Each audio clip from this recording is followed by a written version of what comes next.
আমার বাবা মরহুম আলহাজ ফজলুর সতী সাহেব আপনারা সারার মায়ার বিধায়ক আসলা আমি তাইনোর একজন সুযোগ্য সন্তান। দেখুন আজকে দিনও আমি প্রথমে স্পষ্ট করিয়া আপনারা যে আমি কোনো দলের ইয়ে নির্বাচনী বছর আইছি না বা আমি কোনো দলের লোক আজকে দিন কোনো সক্রিয় রাজনীতিতে জড়িত না।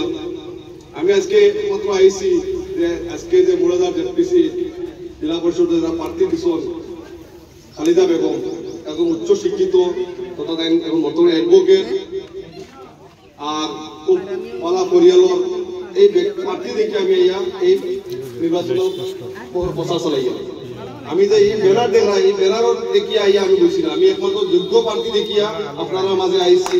আপনারা কাছে আইয়া এই ধরনের প্রার্থীরে আপনারা জয়ী করুক, কারণ আজকের দিনে তখন সরকারেও শিক্ষারে অগ্রাধিকার দিচ্ছে।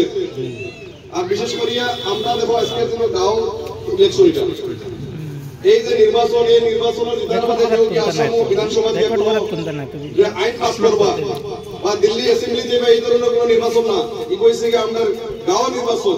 আজকে আপনার এই গাঁওর কিটা সমস্যা আছে, এই গাঁওর গরিব মানুষের এগুলা রাস্তাঘাট আর বৃদ্ধ পেনশন যেগুলো আপনার বহু ধরনের আসনি দেয় গভর্নমেন্টের, এই আসনিগুলো সঠিকভাবে আমরা উপযুক্ত প্রার্থী এরা ভাইতা ও তার নির্বাচনটা আজকে দিন বিভিন্ন দলে বিভিন্ন ধরনের ভাষণ দিরা বহু ধরনের প্রতিশ্রুতি দিরা।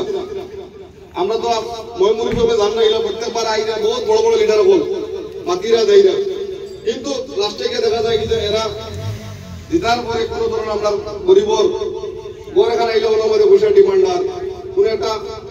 আমি আজকে কয়েকদিন আগে গেছিলাম আপনার গরিবপুর বাজারের হল একজন বিধবা মহিলা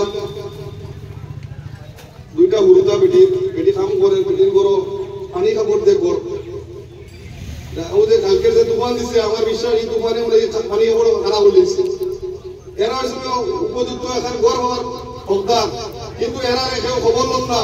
এরা কোনো সময় কেউ গেল 100-200 দিল দিয়া কইল আসি আপনি আপনারা ভোটটা দিবা। আজকে আমরা বহুত প্রার্থী হলে বাবরা এই মানুষটা 200 টাকা ওজন 200 টাকা তার ভোটটা কিনলাম, কিন্তু আজকে এই 200 টাকা লাগে আমরা বহুত বিধবা মহিলা হলে ঘরে বাইরে না, বিধবা পেনশন যেগুলো আসনি এইগুলো ভান না।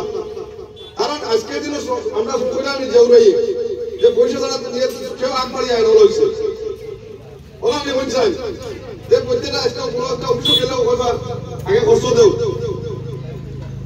আজকের দিনে যখন আমি যে আজকে বাড়ি আইছি একদম উচ্চ শিক্ষিত প্রার্থী দেখিয়া, আমার বাবাই রাজনীতি করছেন, 2বার করে বিধায়ক হয়েছেন, আমরা পরিবারের সদস্য এই অঞ্চলের রাইজর সুখে দুঃখে বিপদে আপদে আগে বাঁচলাম আইজও আছে। আমরা কথা হয়েছে একমাত্র আমি একদম যোগ্য প্রার্থী দেখে আইছি। আর ইতিমধ্যে আজ কদিন থেকে বহুত জায়গায় আমি নির্বাচনী প্রচার করি, আর যাওয়ার পরে আমার বলতে প্রশ্ন করে যে রাজ ভাই তুমি দেখি হঠাৎ বার হইছো, আজকে অমুকের মিটিং করে খাইল অমুকের মিটিং করে, এটা কারণ কিনা বা তুমি কোন দল নিয়ে বার হইছো? আমার এক ধরনের প্রশ্ন করা বহুত জায়গায় সাংবাদিককে প্রশ্ন করা। আমি তারা একটা কথা বলছি, যখন তোমার ডাক দিলে কেউ না আসবে রে, তবে রাজ ভাই আসবে রে। তো এটাই কথা। আজকের দিনও আমরা সমাজ ব্যবস্থারে বদলাইবার লাগে আমরা প্রত্যেকজন ব্যক্তি আমরা দাঁড়িয়ে যাওয়া লাগে। আমরা যদি অমুকে করেন ফরক সালামার দিল আজকে আমি যারা বাড়ি আইছি আপনারা যদি ময়মুরি সরকার যাইতে পারেন সব কইয়া দিতা যে ও প্রার্থী যোগ্য প্রার্থী এই ধরনের প্রার্থীরা সারায় ভোট দিলে অনাগত দিনও আমরা যেগুলা গাঁৱৰ যেগুলা আসনি হয় বা রাস্তাঘাটের যেগুলা সমস্যা আছে এগুলো সমাধান হইব, কোনো ধরনের দুর্নীতি হইতো না। এই ধরনের একজন ব্যক্তির ভোট দিই। এর লাগে আমি শেষে আমি খালিদা বেগমকে কইতাম চাইয়ার তুমি একটা রাজহুয়া ভাবে আমার তরফ সামনে একটা ওয়াদা করো যে আজকে আমি জিতার পরে মানুষ যায় কোনো ধরনের দুর্নীতি হইতো না বা একজন একটা হক তুমি 16 আনার সাহায্যে গরিব যারা মানুষ এটা খাইবা বা রাজহুয়া ভাবে ওয়াদা করো।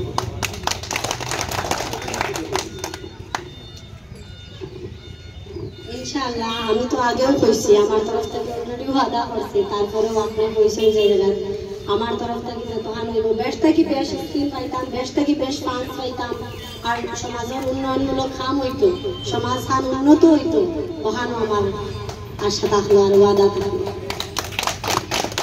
ধন্যবাদ।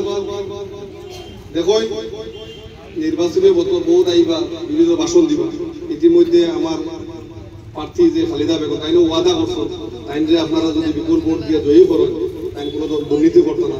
এর বাদেও আমি রাজ চৌধুরী হিসাবে আপনারা সারারে ওয়াদা করি আমার বাড়ি লোক আপনারা তো জান্দা সারায় আমি ওখানে আপনারা সারারে ওয়াদা করি যদি খালিদা বেগম জিতার বাদে যদি আপনারা অঞ্চলের রাইজর হইয়া যদি খালিদা বেগম কাম করে না আপনারা আমার কাছে আইবা আমার বাড়ি ডোকা আপনারা লাগি প্রত্যেক লাগি 24 ঘন্টা আমার দরজা খোলা থাকে।